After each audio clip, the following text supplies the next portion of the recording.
1974 as a paid member. Prior to that, I was in for 4 years as an unpaid member because I was only 14 years old when I started. And I waited till I got my first horse, and that was in 74. So I started as a worker bee to start with.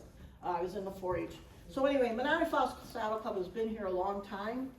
It was started by Pat Hamilton and Kitty Eddy. Pat Hamilton is still with us today. Kitty Eddy no longer is with us. They decided at the time there was going to be a new park down on Town Line Road. Okay, and they heard about it. Pat and her husband had moved in, bought some property, were going to have horses. They had little daughters and stuff. And they decided, wouldn't it be great to have a park across the street to have bridle trails? So Kitty Eddy lived down the road on Town Line Road, and Pat and Kitty got meeting and talking and stuff. They decided they were going to go to every place that they spotted a horse. In anybody's backyard, anybody's barnyard, stables. There were stables in the area at the time. There was Land and Spring Farms, had rental horses for in the park for the area early on. So they started just going all over, knocking on doors and saying, hey, they had a petition. They wanted to petition the county that when they developed the park, there would be included with bridle trails.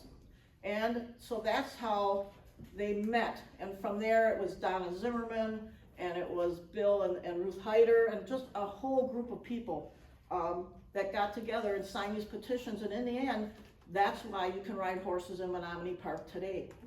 That's the trails Menomonee Falls Saddle Club helped put in.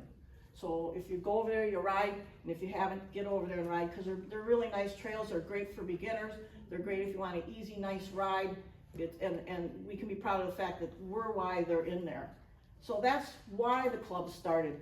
Now, one of the things is, I gotta read my notes a little bit.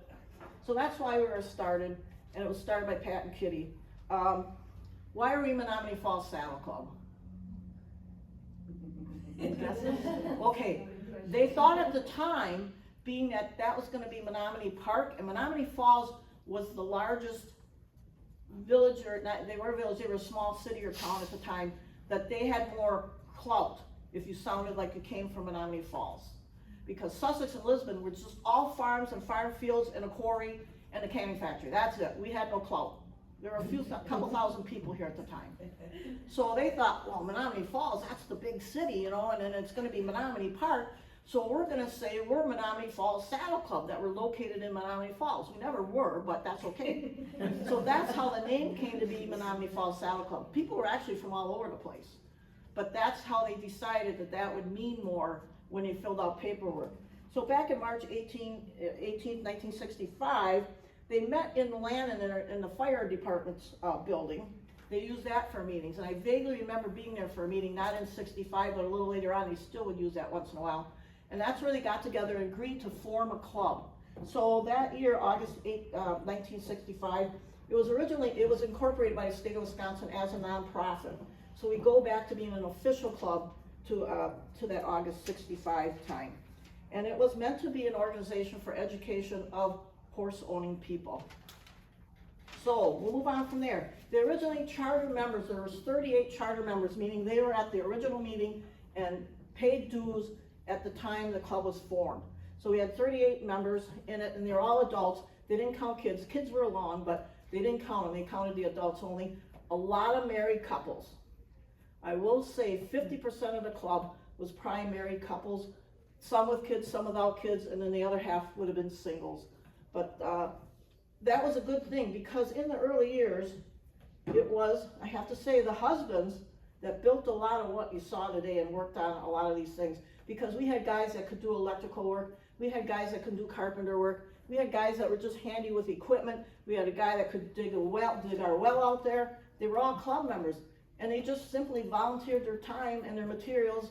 And they even the first arena on the property was made out of telephone posts that the guys got some sawmill. I don't know, Bill, if you know who had the sawmill. I don't know who had the sawmill. They got the poles because they were taking them out on Silver Spring, and somebody went down there and talked to them, and they dragged all them poles up there and turned them into boards. They bought a portable sawmill, and they made the first fencing was done with that. The building that now has aluminum siding was made with those boards from those sawed up telephone poles. It was wood sided with those big poles. So anyway, to go on, I get off the subject a little bit, but June 26th in 65, again, we're still in 65, the first parade in Wisconsin that the group rode in as a parade unit was the AMVET parade in Menomonee Falls. So remember, they became a official club in August, but they're already doing things in June. September 1965 was the first trail ride in Menomonee Park. By then the trails had been put in, and they were in there riding, having a picnic, and doing their ride there. Now you also have to remember those trails were laid out by club members. I know Bob Russell was one of them, and several of the other guys went in with the park people, and they actually helped lay the trails out that are in there today. So moving on, October 65, they were a good group. First club picnic. I believe the first club picnic was held at Pat Hamilton's. Pat has kind of off the road and a little seclusion. She has a beautiful pond in her front yard, and they would have picnics there, club picnics at Pat's house. Winter of 1965 and 66 was a big deal. That was the year of the Operation Pony Rescue. Our club found out at the ranch. Does anybody know who the ranch was? Okay, they originally were in Willow Springs, not where they are in the falls now, but they had a farm in Willow Springs, not far from Willow Springs School. Well, that winter, people started seeing dead ponies in the fields. See, they took anything and everything that was donated, because they used them with the boys to help teach them how to do barn work and farm work, because at that time, again, we had a lot of farms here, and they could at least do that kind of work. Well, the ponies were dying because nobody was donating hay. And Farmer Vic didn't know to go, they didn't have the funds to buy hay. So the ponies had to live and subsist on whatever was in the field at the time. And they had, I think, about 40 ponies out there. The Saddle Club heard about it, and as soon as they heard about it, they went in and they salvaged every pony that could still walk and move and took them out of that field. They found homes for them. And many of our club members took ponies home. I know Hiders were one, Ellie Thiel and Bill Thiel, they took a pony home. A number of the members took ponies and they weren't even rideable anymore, but they took them home and saved them. So that was one of the things. The club was recognized by the State of Wisconsin Humane Society. We were also recognized by Waukesha County Humane Society for doing that rescue. So after that, in February in 66, first issue came out of the Spreader. That was our newsletter, and it had run continuously ever since then, was the monthly newsletter. The newsletter was important because remember, there's no emails, there's no texting, there's no nothing. Written communications was the main way of getting a hold of everybody. And we actually owned a mimeograph machine, which is how Carol and Mary DeCordal and a couple other ladies would sit and type it out on these mimeographs. I don't know if any of you ever used the wax, and crank them out, and that's how the newsletter was done every single month. So that goes back to 1966. We have most of the newsletters here, between here and some other binders. We started, I think, in 67, we said. We're missing about a year and a half of the spreaders. May 1966, remember, we're just a club in August 65. In 66, they're already holding their first club show. Not at the grounds, because we didn't own it yet. They held it with Art Jacobson's help, and I'm going to let Irene explain to you who Art Jacobson is. I didn't actually know him, so I have to read the notes. The Art Jacobson Memorial Award, which I'm holding in my hand, was established in 1973 and was presented to, I quote, those who, like Art Jacobson, have made a significant contribution to the club, end quote. It was awarded to 12 recipients in the club's history who have made major gifts of time and talent and or long and steady service. So going back to who was Art Jacobson. Art Jacobson was a Menomonee Falls lumberyard owner, real estate developer, and quarter horse breeder. He provided facilities for our early shows free of charge at his farm, first on Menomonee Avenue, later at Hiawatha Downs, his ranch on Town Line Road, until the club was able to purchase our grounds in the town of Lisbon. Art also recruited the club to ride as American flag bearers in what was then the Schlitz Circus Parade. She may be talking more about circus parades. So this Art Jacobson Award was given to Carol Schultz, our very long-time treasurer, who some of you will remember, in 1991, and all 12 recipients are on a plaque in our kitchen at the club grounds, and you will recognize 5 names. Donna Zimmerman, 1984, our own Mary Nettesheim, Carol Schultz, like I said, Ruth Hayter, and Jerry Bodecker. And Jerry, you may remember that name. We used his tractor for a number of years. He worked the ring for us. He worked the ring. I looked up when he died, it was 2018. So up until then, we used his tractor at those grounds, and Alexa was very good at driving that tractor. Yeah. And I'll leave this here. And Jerry, interestingly enough, when Art moved, some of you live in the Falls and see there's some roads named Hiawatha Street and all that stuff. That's all from Art Jacobson. When I was young, like where the Aurora Clinic is on Menomonee Avenue and the churches are and stuff, that was his farm. That's where he had a 2-story white home there, and to tell you the truth, I think it's gone. But that was where his original Hiawatha farm was his home was there, and then he developed that whole subdivision across the street there. Hiawatha Heights. Hiawatha Heights, that's it. That was Art Jacobson. So he allowed us to use it. Art not only was a quarter horse breeder, he was the first to own a registered quarter horse in Wisconsin. He also raced quarter horses besides cutting horses and reining horses. He had his own electric starting gate with 4 stalls in it, and he had a quarter-mile track at Hiawatha Downs on Town Line Road. So when we were holding our shows there, he was a very active quarter horse operation there. I met Art when I was about 9, 10 years old. My grandpa took me to the show there because he made the hay for Art's horses. My grandpa's a farmer here in Sussex. So he knew Art well, and I remember Art sitting up on a horse. This would have been late 60s. He was a small man, like jockey size. He had his suit on, which you wore your Sunday suit. He had his Western dress hat on with a string tie. And he sat on this quarter horse that was the meanest looking horse I had ever seen. And the horse had his ears flat back the whole time. He had a roached mane, because that's what they did on the quarter horse back then. They roached the manes, and his tail was cut off above his hocks. Because when you had using horses for like the reining, they didn't want those tails in the way, they don't want the manes in the way, kind of the opposite of us today. And that old horse just stood there like a statue, and this little guy's perched up there, and once in a while the horse would go, hey! And you jerk that old horse up, and the horse would go, okay, you know, but his ears would stay pinned, and he had a big old shank bit on him. That was my first meeting of Art Jacobson. So, but without his help, the club probably would have never bought that land, because it was his allowing us to earn the money off those shows that allowed us to purchase the property. I lost my notes.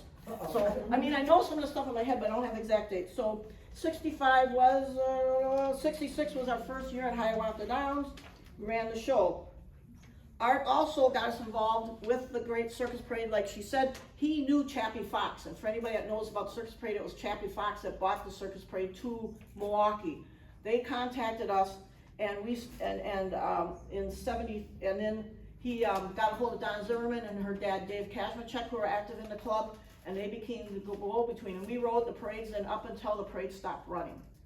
And at one of the times I read one of the newsletters that we had to supply 28 riders. We not only supplied the 28 riders, we had a group of 6 riders waiting to get in if anybody else had to drop out. So for years they did the American flag and were banner carriers, but eventually they evolved into being the Turkish riders, if you ever notice that. And there are pictures of those riders in that parade. 1971, the first drill team. Yeah, baby. They did have a drill team. The first drill team was established to appear at our own show. We were the halftime. And then at other local shows, we would go and appear there. Their outfits were black pants, white shirt, and I believe black hats, but I can't swear to that. I can't quite remember. Again, I was very young at this age. So, but I do remember then our lead horse flag carriers coming in were Bob and Nancy Russell. They had Palominos that match, and they bought the American flags in front of the group, and then they did their performances. In August, that was back in 71. I'm going to jump to 69. In 1969, we bought Monty Foreman to Wisconsin. Now you're going to say, who the hell is Monty Foreman? Well, I'm going to tell you. It would be the same thing if we asked Clinton Anderson to come or Pat Pirelli to come. Would be the same level of what Monty Foreman was at that time period. Yeah. He was a national trainer. He had established his own way of training riders and horses. He invented the balanced ride saddle, which many of our riders ended up buying from our club. They were custom fit to you, and it was just, so the first show we held was Foreman was a 2-day show down at Milwaukee. We rented the Coliseum. Now, it's not the Coliseum you see today. It was the Fair Park Coliseum that was made out of wood. And that's where we held our first 2-day Monte Foreman down there. We did do it again in 1973. We had Monte come back, this time for a 3-day forum. Again, a lot of riders. We had it, by then we had our grounds. So the problem was, though, it rained. So we did have a day or two at our grounds, but then the one day had to be held at Dory Lou Stables. They allowed us to move everything up there and use their indoor arena. So there we go. And we had it on our grounds because July 31st, 1970 is when the land was signed for. So I kind of a little out of order here, folks. But we did buy our land in 1970. So you figure they started in 65. By 1970, we had bought that land. Now, we did have a loan on the land, so they had to work to pay that mortgage off, which they did successfully do, again, by holding these shows that we held out there, by doing the foreman clinics. We raised funds through various activities. So the summer of 71, of course, you had the grounds in 70, you needed some place to let your spectators sit. So by 1971, we had bought 5 sets of bleachers. Now, these are wood bleachers with big long planks, A-frames. The big A-frame went in the back, the little A-frames went in the front, and then we had stringers up the middle. We had to put those together every year. So that was a big deal, because not only did we have to put them together, we had to store them over the winter, right? Well, we didn't have no storage building. One of the guys got a hold of a semi-trailer. So you say, well, a semi-trailer, easy, you walk in, right? No, the wheels were still on it. This was off the ground. So then a couple of guys got together and they made this nice wood ramp. The only problem is, it was short and steep. And when it was wet, cowboy boots just slid right back down again. So every year, spring and fall, we had to get the bleachers out in the spring and we got to put them back in the fall, and we cursed every year we did it. Because it was tough work, and these planks were solid hardwood. They had big heavy metal frames on them. Some of the wood is still being used around the grounds yet. I did a lot of the trail course stuff using some of that wood we cut up from some of those seatboards and stuff. So that was the big trailer, and we had a giant down the full length of the trailer, Menomonee Falls Saddle Club sign on it, so people could see it from the highway. So that in 71, we got those bleachers. Bob Eddy and Terry Seibert were 2 members of the club that were charter members. They single-handedly took some of them boards from the cut-up telephone post, and they built the announcers booth that we still have today. We, a number of years ago, we finally decided, because the wood was cupping and doing all kinds of things, we did have to fix it a little bit, and we had a friend of the club come along with Carol Schultz through a very hot summer. They sat and aluminum-sided the building. That's the building that we're still using. The lights, now remember, we didn't have any lights yet, right? So in 73, we added arena lights at night. And I'll tell you, it lit it up like a sports field. They were bright. You would have thought it was daylight out there, but we needed it bright. You know why? It was dark outside. But that way we ran speed shows at night. Almost all our speed shows were at night. We had some daytime ones once before the lights, but then we switched to, this was our show season. Saturday was hunt seat and saddle seat. Saturday night was the beer tent was open and running. And we had the speed show at night. They could run till 11 o'clock or later at night because they were big. Sometimes we'd have a dance afterwards. And then the next day, we would run our Western show. That was ours. We did it all in one weekend. Because the other shows we ran, and this was from the beginning of the club, this is when I went through the stuff, from the very beginning, we ran intra-club shows. Now you're gonna say, what is an intra-club show? Intra-club shows were done for club members only to ride in. And we would pick classes that would fit the group of riders we had that year. We might have 18, 20 classes. We made it less expensive for the riders, you know, so that everybody could join in. We'd do a show in the spring, we'd do a show in the fall. That way, you could ride one show, work the other show, and we would vice versa that. So we worked it out that, you know, everybody got to ride one show if they chose to do so. But we ran inter-club shows since the very beginning of the club. That was huge to have those inter-club shows, because in a way we looked at it as a reward to the members for the work they were doing. Because remember, they're building all this stuff. So after the lights went on, that's when we went to the night speed shows, and we had it on the same weekend as we did our pleasure shows. In 75, we also, July 31st, 1975, the land was paid for. Burned the mortgage. Bob Zimmerman, also that year, he was a member's husband. Bob Zimmerman built all the jump standards you see, along with the gate, the flower box, all that. We had to have those jumps. Those are built to specifications that we could do an ASHA 100 jumper B show out there, and we used it for our open shows also. They are all meet spec to pass for those shows. So after that, that's when we could start doing those. 1978, we had to store the stuff, right? Time for the trailer to go. We're all too old. So we got a building permit to put the building up in December '78, and the building was completed in January of 1979. That's when that shed was that you see today, and that's when we got rid of the trailer. So anyway, then we move on to loan paid off. Well, we talked about that thing there.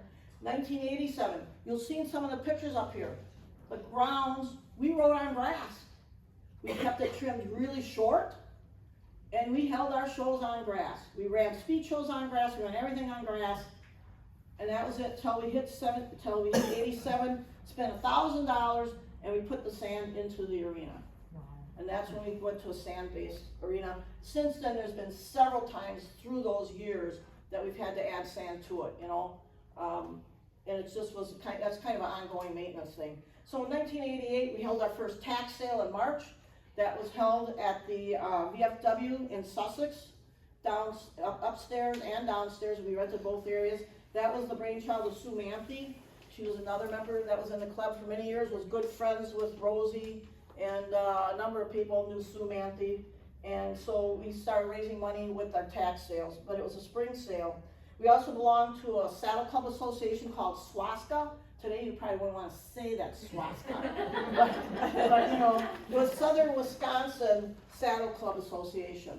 And that was kind of like the buckle rides you guys do and stuff. Our shows were approved as a SWASCA show, and they would get points, and there'd be year-end awards for those. We also, at that point, we also had enough riders in our own club that were active pleasure riders, that we actually had year-end trophies for High Point riders for during the year. Then some of the stuff we worked on as a club, you know, it wasn't just horses. We wanted to be part of the community. So in the 80s, a lot of it was on recycling. When we got into the idea of recycling, Sussex used to have a recycling down where Marchese's, what kind of where Kohl's is now. They had a recycling center there. We would man that recycling center about once a month, and we'd go there and we'd spend half a day there. We'd get members, and we'd sit and take all the newspapers out of people's cars and stack them into the trailer and that kind of stuff. We worked with that. We cleaned Hickory Road. For years, we did a Hickory Road cleaning, the roadsides and stuff, and we had our name up on that street. We worked on trail trimming. We worked in at Horseman's Park, and we also worked in Ottawa trails, cutting trees back with the park system to make sure that we didn't lose our trails, because there was threats of that because they couldn't keeping them trimmed. So we actually sent groups down and we did trail maintenance down there. We've also done trail maintenance at Low Lake also. And let's see, we rode local parades. We've had the drill teams come and gone several times through the years. You know, we started and then we wouldn't get enough. So eventually in about the 80s, we went to the blue flag you see up here. The original club flag was white with black trim to match our group. And it was very detailed, had a lot of stitching on and stuff.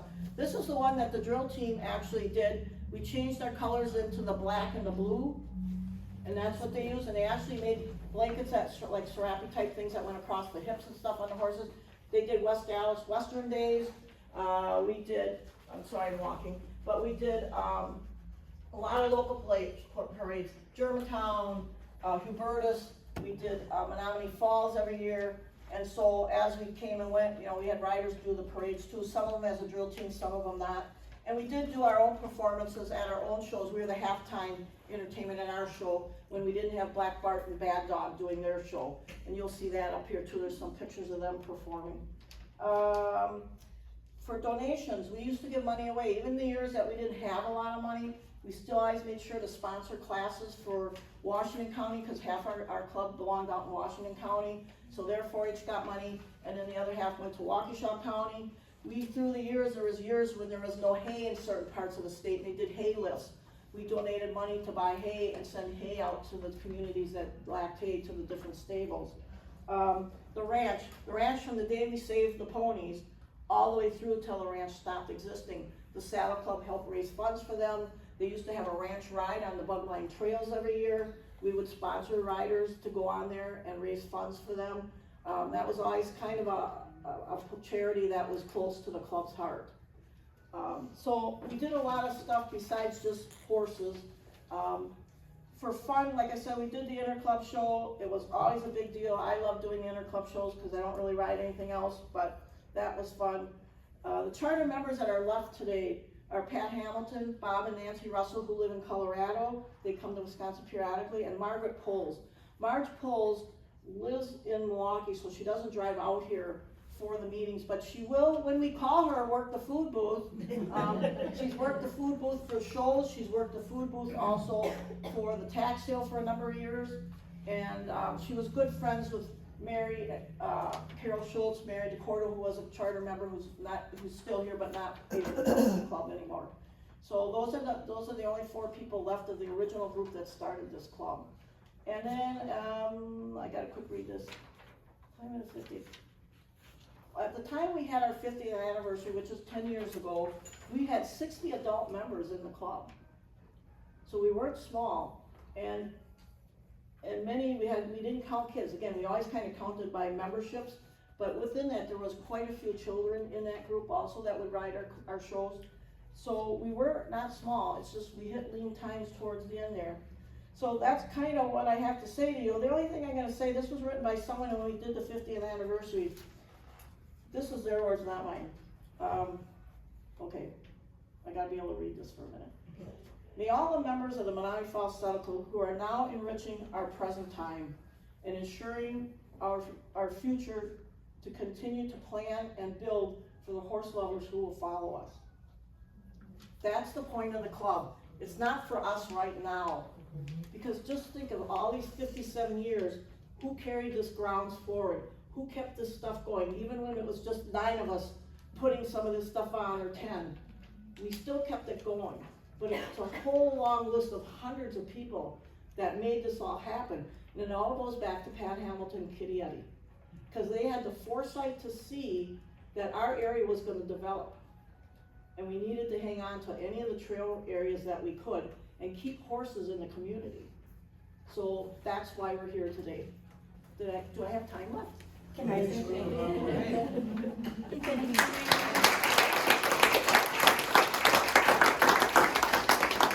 I'd like to point out some of the things on the table up here that you can look at after the meeting. And over here we have these, this is the original logo, and I'd now like to ask Kim to stand up and model her shirt, which the back side. I got this from one of the early members. I wasn't around. But I think the back has the, turn around, the logo. See, we have 4 minutes yet, so we can talk. And a couple of other things. And then in later years, this was the logo. For a short time, we had that one, and then we went to the current one that you guys saw. Well, I had that other blue one I've got. That came in between yet. Yeah. By the way, a personal plug. In the 90s. This is my sweatshirt, and I want to give it away. So if anybody wants it, see me after the meeting. It's too small. It's an extra large, and I don't like the gray. I don't like the light color. So I'm willing to. It's please.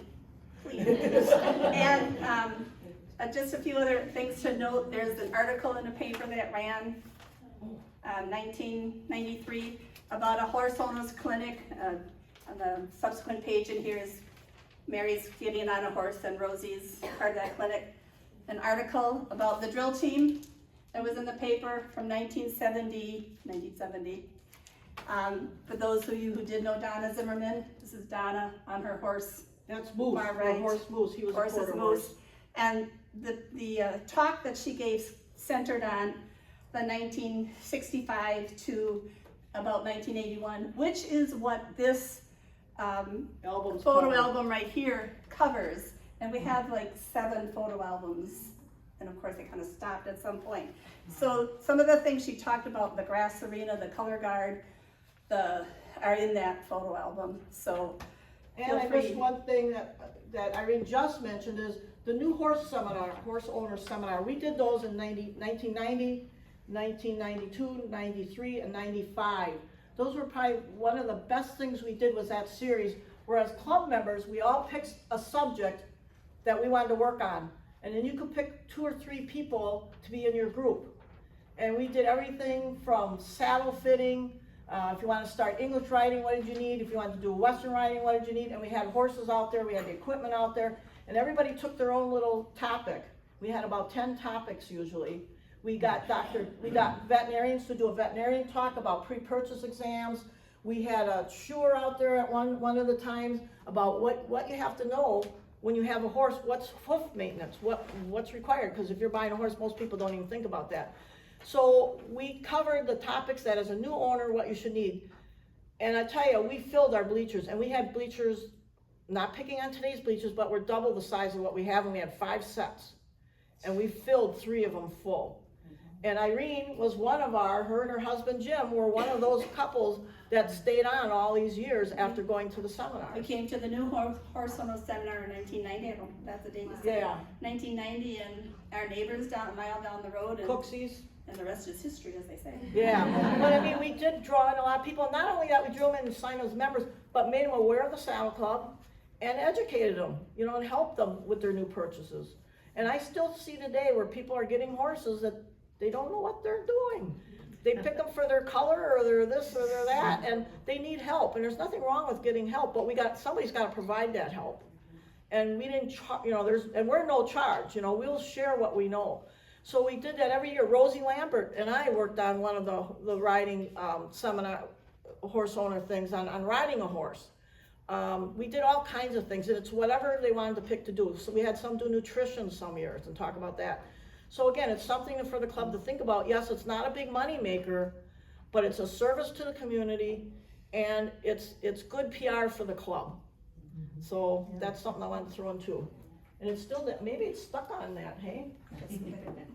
Okay, Nice so, to turn around again.